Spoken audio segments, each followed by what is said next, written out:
है, जिसकी जानकारी आरएसएस की इस एनुअल रिपोर्ट में दी गई है। पिछले एक साल में देश में संघ की 10,000 से ज्यादा शाखाएं बढ़ चुकी हैं। एक साल के अंदर इस समय संघ देश भर में 83,129 जगहों पर शाखाएं लगा रहा है। इनमें से 51,710 जगहों पर तो हर रोज शाखाएं लगती हैं। इस समय अस्सलाम वालेकुम वरहमतुल्लाहि वबरकातुहू। आप देख रहे हैं मोहम्मद उवैसुर रहमान यूट्यूब चैनल को सब्सक्राइब करें, लाइक करें, शेयर करें, बेल आइकन ज़रूर प्रेस करें। मैं आपके सामने एक बहुत ही बेहतरीन ज़बरदस्त एक वीडियो लेकर के आया, और वीडियो स्टार्ट करने से पहले आपसे एक गुजारिश है तमाम यूट्यूबर क्रिएटर से कि जिनकी वीडियो पर मैं रिएक्शन देता हूँ, रिएक्शन वीडियो बनाता हूँ, अगर उनको कोई ऑब्जेक्शन हो, कोई एतराज़ हो, किसी तरीके कोई दिक्कत हो, तो कॉपीराइट देने से पहले या कॉपीराइट क्लेम या कॉपीराइट स्ट्राइक देने से पहले प्लीज़ मुझसे कांटेक्ट ज़रूर करें, ताकि मैं उस वीडियो को डिलीट मार दूँ। कि अगर आप कॉपीराइट देंगे या कॉपीराइट क्लेम देंगे, स्ट्राइक देंगे, तो मेरे चैनल पर दिक्कत आ सकती है। तो इसलिए आपसे गुजारिश है कि किसी भी तरह से अगर कोई एतराज़ हो तो कॉपीराइट स्ट्राइक देने से पहले या कॉपीराइट क्लेम देने से पहले मैंने अपना नंबर डिस्क्रिप्शन में मेंशन कर दिया, वहां पर आप व्हाट्सएप नंबर पर मुझसे कांटेक्ट करके आप कहेंगे तो मैं उस वीडियो को वहां से डिलीट कर दूंगा। मगर आपसे गुजारिश यही है कि पहले मुझे ज़रूर बताएं। मैं आपके सामने एक बहुत बेहतरीन न्यूज़ के ताल्लुक से नव भारत की सुशांत सिन्हा का शो है, जो नव भारत में काम करते हैं, उनका एक न्यूज़ है बहुत बेहतरीन। उसमें क्या उत्तर प्रदेश के मुख्यमंत्री सीएम योगी आदित्यनाथ ने अपनी कुर्सी छोड़ने का ऐलान कर दिया है। उन्होंने अपनी कुर्सी छोड़ दी है और अपनी कुर्सी पर किसको बैठाने की बात चल रही है। चलते हैं इस वीडियो की जानिब, आप भी देखिए और इस न्यूज़ पर आप ज़रूर अपनी अच्छी राय दीजिए। 2024 के चुनाव के नतीजे आए थे तो बीजेपी की घटी हुई सीटें देखकर नैरेटिव यह सेट किया गया था कि बीजेपी और आरएसएस के बीच बन नहीं रही है बॉस। अब तो पीएम मोदी के लिए आगे का मामला बड़ा मुश्किल है। लेकिन हरियाणा, महाराष्ट्र और फिर दिल्ली की महाजीत के साथ मोदी और संघ दोनों ने साबित कर दिया कि दोनों को अलग देखना और सोचना बहुत बड़ी गलती है। और अब तो संघ ने पीएम मोदी के लिए 2029 का मामला सेट करने और सीएम योगी के लिए 2027 सेट करने का काम भी शुरू कर दिया है। औरंगजेब और दूसरे आक्रांताओं पर चल रहे बवाल के बीच आज सबसे ज्यादा चर्चा बेंगलुरु में शुरू हुई आरएसएस की बैठक की हो रही। आरएसएस में फैसले लेने वाली सबसे बड़ी संस्था है अखिल भारतीय प्रतिनिधि सभा, और इससे जुड़े हुए लोग इस बैठक में पहुंचे हुए हैं, इसलिए इसे संघ की सबसे बड़ी बैठक माना जाता है। ऐसे में सवाल उठ रहा है कि आरएसएस ने अपनी सबसे बड़ी बैठक बेंगलुरु को ही चुना क्यों, जबकि हाल ही में दिल्ली में आरएसएस के आलीशान दफ्तर का उद्घाटन हुआ। इसके अलावा नागपुर में आरएसएस का मुख्यालय भी है। ऐसे में भाई नया दफ्तर छोड़कर बेंगलुरु में संघ की बैठक क्यों हो रही? इसे 2029 लोकसभा चुनाव में जीत के ब्लूप्रिंट के साथ जोड़कर देखा जा रहा है। माना जा रहा है कि हरियाणा, महाराष्ट्र और दिल्ली में जीत के साथ ही संघ अब चौथी बार मोदी सरकार बनाने के लिए ग्राउंड वर्क शुरू कर चुका है।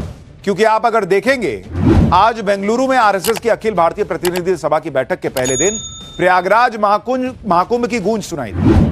आरएसएस ने महाकुंभ के सफल और भव्य आयोजन के लिए मोदी सरकार और योगी सरकार की जमकर तारीफ की। महाकुंभ के सफल आयोजन को सनातन संस्कृति के लिए गर्व का पल बताया गया। साथ ही कहा गया कि महाकुंभ के आयोजन ने पूरी दुनिया में सनातन संस्कृति का झंडा बुलंद किया।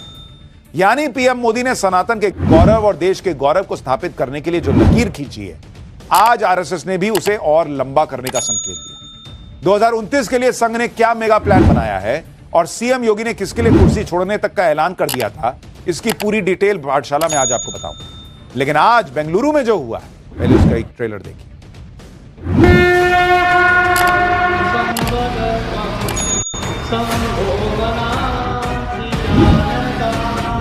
We think it deserves congratulations for creating and running the whole Kumbh with smooth infrastructure and management.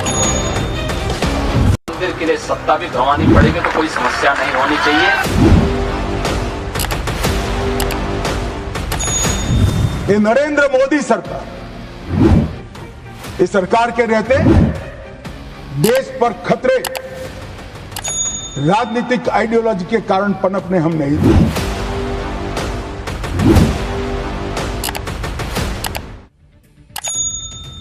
Mission 2029 के लिए बीजेपी की जो सबसे बड़ी दुविधा है वो दक्षिण भारत के राज्यों में लोकसभा सीटों को बढ़ाने की। आप देखिए कि इस पर भी आरएसएस ने कैसे होमवर्क शुरू कर दिया है। इस बार आरएसएस की बैठक कर्नाटक में हो रही। इससे पहले पिछले साल अगस्त में आरएसएस ने केरल में बैठक की थी बॉस, और उससे पहले साल 2023 में तमिलनाडु में आरएसएस की बैठक हुई थी। यह सिर्फ इत्तेफाक नहीं है कि आरएसएस की हर साल यह बड़ी बैठक दक्षिण के राज्यों में हो रही है। दरअसल संघ की नजर दक्षिण भारत के 5 राज्यों की 129 सीटों पर। कर्नाटक में लोकसभा की 28 सीट है, तमिलनाडु में 39 सीट, आंध्र प्रदेश में 25 और तेलंगाना में 17 के अलावा केरल में 20 लोकसभा सीटें। और 2024 के लोकसभा चुनाव की बात करें तो बीजेपी इन 5 राज्यों की 129 सीटों में से 29 सीटें सिर्फ जीत पाई थी। संघ अच्छी तरह जानता है कि अगर दक्षिण भारत में बीजेपी की सीटें बढ़ी तो 2029 में नरेंद्र मोदी का फिर से प्रधानमंत्री बनना कोई मुश्किल बात नहीं। भाई नॉर्थ में तो ऑलरेडी सेट है, अभी महाराष्ट्र दिखा दिया, हरियाणा दिखा दिया, दिल्ली दिखा दिया, अब दक्षिण सेट करना है। और इसके लिए यह भी चर्चा है कि इस बार बीजेपी का अध्यक्ष भी हो सकता है दक्षिण भारत से कोई बन जाए। इस नाम पर भी आरएसएस की बैठक में मंथन हो सकता है, जिसके लिए बीजेपी अध्यक्ष जेपी नड्डा और महासचिव बीएल संतोष भी संघ की बैठक में पहुंचने वाले। यह भी देखिए कि संघ और बीजेपी किस तरह एक ही लाइन पर चल रहे। जिस तरह पीएम मोदी हिंदुओं के एकजुट होने की बात कर रहे हैं, उसी तर्ज पर संघ ने भी प्लान तैयार किया है कि 2029 तक हिंदू धर्म को मानने वाली हर जाति तक पहुंचना है और हर जाति को प्रतिनिधित्व दिया जाना है। इसकी झलक आरएसएस की बैठक में एनुअल रिपोर्ट में दिखी। आरएसएस की रिपोर्ट में जिन 4 बड़े मुद्दों को उठाया गया है, उनमें उत्तर और दक्षिण भारत के बीच विवाद का भी जिक्र किया गया। आरएसएस ने अपनी रिपोर्ट में कहा है कि देश की एकता को चुनौती देने वाली शक्तियां समय समय पर सिर उठाती रही हैं, जहां भाषा, प्रांत, जाति, पंथ के नाम पर षड्यंत्र रचकर माहौल खराब किया जाता रहा है। आगे आरएसएस ने अपनी रिपोर्ट में लिखा है कि दक्षिण और उत्तर भारत में खाई बढ़ाने का काम राजनीति के लिए किया जा रहा है और आरएसएस हमेशा क्षेत्रीय भाषाओं को मजबूती देने का काम करता है। अगर तमिलनाडु में है तो तमिल सीखिए, दिल्ली में है तो हिंदी सीखिए। संघ इसी विचारधारा पर काम करता है। यानी तमिलनाडु में हिंदी को लेकर जो विवाद चल रहा है, उसको लेकर भी आरएसएस ने वही स्टैंड लिया जो केंद्र सरकार ने लिया। नरेंद्र मोदी को लेकर संघ ने जो सॉलिड प्लान तैयार किया है, वो इंडी गठबंधन की टेंशन बढ़ाने वाला है, क्योंकि लोकसभा चुनाव के बाद इंडी गठबंधन ये नैरेटिव सेट करने में जुट गया है कि बीजेपी और संघ के बीच सब कुछ ठीक नहीं चल रहा। इंडी गठबंधन लगातार ये ढोल पीटता रहा कि लोकसभा चुनाव में बीजेपी के प्रदर्शन पर इसी का असर पड़ा, लेकिन लोकसभा चुनाव के बाद हरियाणा, महाराष्ट्र और दिल्ली चुनाव ने इंडी गठबंधन का नैरेटिव खत्म कर दिया। अब तो संघ ने 2029 लोकसभा चुनाव की पिक्चर अभी से तैयार कर ली, जिसके ब्लूप्रिंट पर बेंगलुरु में मंथन हुआ। इस ब्लूप्रिंट के 5 पॉइंट तय हुए। पहला, हिंदू धर्म की सभी जातियों में पैठ बनाना, जाति जनगणना का समर्थन करना, यह आरएसएस ने कहा है, यह उसका प्लान है। दूसरा, कुटुंब प्रबोधन के जरिए 30 करोड़ परिवारों तक पहुंचना। तीसरा, महिलाओं के लिए 33% आरक्षण जल्द से जल्द लागू करवाना। चौथा, संघ की छत्र छाया तले काम करेगी बीजेपी। और 5वां, संघ और सरकार बेहतर तालमेल के साथ काम करेगी। राष्ट्रीय स्वयंसेवक संघ अगर कोई प्लान बनाता है तो उसे जमीन पर भी उतारता है, हवाई बातें नहीं करती आरएसएस। संघ की ताकत ही यही है कि वो जमीन पर काम करता है। अब यह भी देखिए कि संघ कैसे अपने प्लान को एग्जीक्यूट करता है, जिसकी जानकारी आरएसएस की इस एनुअल रिपोर्ट में दी गई है। पिछले 1 साल में देश में संघ की 10,000 से ज्यादा शाखाएं बढ़ चुकी हैं 1 साल के अंदर। इस समय संघ देश भर में 83,129 जगहों पर शाखाएं लगा रहा है। इनमें से 51,710 जगहों पर तो हर रोज शाखाएं लगती हैं। इस समय देश भर में आरएसएस से जुड़े अलग अलग संगठनों की 1,15,276 गतिविधियां चल रही हैं। यानी संघ लगातार जमीन पे काम करता है बॉस। और इसलिए जब संघ के लोग जाकर कहते हैं कि देश हित में यह है, तो पब्लिक को लगता है कि भाई ये तो अपने बीच का आदमी कह रहा है, ये नहीं कि कोई चुनाव देखकर आया है, फायदा लेकर आया है। इस बार विजयदशमी पर संघ को 100 साल हो जाए, लेकिन इसके बावजूद संघ का संगठन युवा है, क्योंकि हर साल कई युवा इससे जुड़ रहे हैं। बेंगलुरु में नरेंद्र मोदी को लेकर प्लान 2029 पर ऐसे वक्त में मंथन हो रहा है जब इसी महीने के आखिर में यानी 30 मार्च को प्रधानमंत्री मोदी को भी नागपुर जाना है। नागपुर में औरंगजेब की कब्र को लेकर हुए बवाल के बाद यह पीएम मोदी का पहला नागपुर दौरा हो रहा है। और लोकसभा चुनावों के बाद यह संघ प्रमुख मोहन भागवत से पीएम मोदी की पहली मुलाकात हुई। यह किसी से छुपा नहीं है कि पीएम मोदी के ब्रांड मोदी बनने में बड़ी भूमिका संघ की भी रही है। संघ के ही संस्कारों ने पीएम मोदी की राष्ट्रवादी धारा की राजनीति को कसा है। संघ से अपने इसी रिश्ते की चर्चा पीएम मोदी ने हाल ही में एक इंटरनेशनल पॉडकास्ट में की थी। उन्होंने बताया था कि उनका सौभाग्य है कि उन्हें संघ जैसे पवित्र संगठन से जीवन के संस्कार मिले। पीएम मोदी का एक बार वो बयान सुनिए, आपको याद दिलाता हूं। फिर आपको बताऊंगा कि सीएम योगी ने किसके लिए कुर्सी तक छोड़ने का ऐलान कर दिया। संघ के बाद नरेंद्र मोदी का यह पहला दौरा होगा संघ मुख्यालय का, और किसी भारतीय प्रधानमंत्री का भी यह पहला मौका होगा जब वो संघ मुख्यालय जा रहे हो। पीएम मोदी की ही तरह यूपी के सीएम योगी आदित्यनाथ को भी संघ से पुराना जुड़ाव रहा।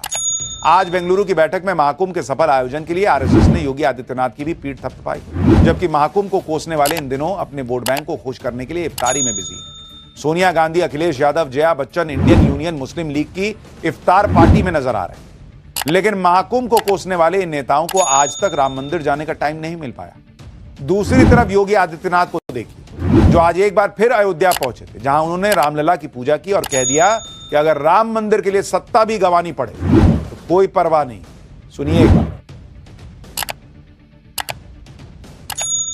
मुझे कोई समस्या नहीं थी, लेकिन शासकीय व्यवस्था जिस नौकरशाही से जकड़ी होती है, उस नौकरशाही में एक बड़ा वर्ग ऐसा था जो कहता था कि मुख्यमंत्री के रूप में अयोध्या जाने से विवाद खड़ा होगा। अपने कभी विवाद खड़ा होता तो होने दीजिए, लेकिन अयोध्या के बारे में कुछ सोचने की आवश्यकता। फिर एक वर्ग ऐसा था जिसने कहा कि आप जाएंगे फिर राम मंदिर की बात होगी। तो मैंने कहा कौन हम सत्ता के लिए आए हैं, राम मंदिर के लिए सत्ता भी गंवानी पड़ेगी तो कोई समस्या नहीं होनी चाहिए। यही बीजेपी की यूएसपी है बॉस।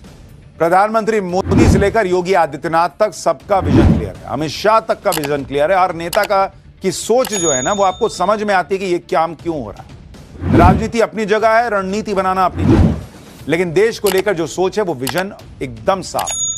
आज आप गृह मंत्री अमित शाह के दो बयान सुनिए। संसद के अंदर खड़े होकर डंके की चोटी पर अमित शाह ने सरकार का विजन सबको बताया। कहा कि चाहे कश्मीर से लेकर पंजाब तक जो भी उत्पात मचाता है, टेंशन क्रिएट करता है, उसका इलाज हम लोग कर देते हैं। आतंकियों को तो आंख के बीच गोली मारते हैं। सुनिए एक बार। किसी सदस्य ने ठीक ही कहा था, पैदल यात्रा निकाली, कश्मीर तक गए, अपने कार्यकर्ताओं के साथ बर्फ की होली भी खेले और कहे कि मुझे दूर से आतंकवादी दिखाई पड़ा था। अरे भाई, नजर में ही आतंकवादी है तो आपको सपने में भी आएगा और कश्मीर में भी। हम तो दिखाई देते ही सीधा दो आंखों के बीच में गोली मारते हैं।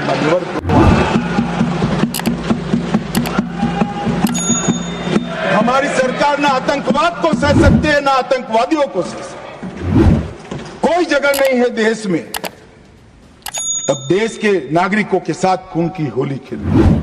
कुछ लोग पंजाब में भी बिंडरान वाले बनने का प्रयास भी किया, आगे भी बढ़े। सरकार हमारी नहीं थी, फिर भी यही गृह मंत्रालय ने दृढ़ निश्चय कर आज वो असम की जेल में आराम से गुरु ग्रंथ साहिब का पाठ।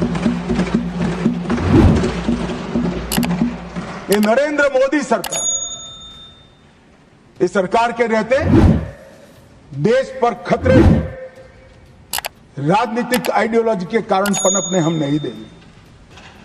उनको खड़ा होने से पहले ही समाप्त कर दिया जाए। देखा आपने, सीएम योगी आदित्यनाथ ने भी किस तरह कुछ छोड़ने का ऐलान कर दिया और पीएम नरेंद्र मोदी भी नागपुर जाने की तैयारी कर रहे हैं। अगर वीडियो पसंद आई तो इसे ज़रूर शेयर करें, लाइक करें, चैनल को सब्सक्राइब करें। अस्सलाम वालेकुम वरहमतुल्लाहि वबरकातुहू।